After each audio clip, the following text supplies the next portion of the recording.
مسألة آداب تقصاب سنة مسألة دينية مثلا دين هان ما بنانا تما بدنا إن للريبه بدنا للدايو بدنا للحيرة وحيابا غريب كاو حكم ده waxay Soomaalidii magaalada joogi jirtay ceeb u yaqaaneen ayay imika kuwan dambe ilbaxnimo ugu yaqaaneen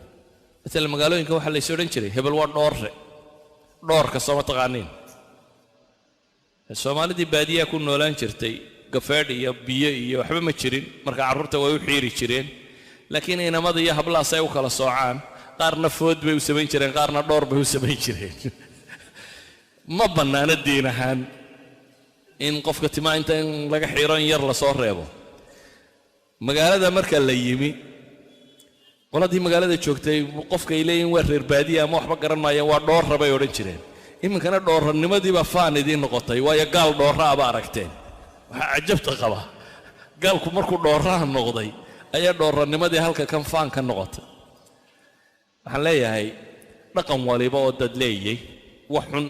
wax san iyo wax wanaagsan ma leeyay diimaha waxa loo soo dajiyay in lagu saxo dhaqamada wixii qaldama marka ka diin ahaan muslim baynu nay dhaqankeena waxa ku jira qaldan inaynu saxana bayna saaran inaynu dhaqanka ka guurayna ma saaran laakiin waxayna saaran wixii qaldan ku jira inaynu saxano de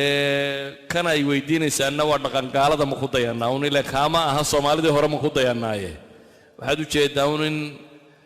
gaal Mareykanka degan kuwan baaskadka ciyaaraha xiirtay dadkoo dhan ugu xiirtay xirnimaadkii waa noqday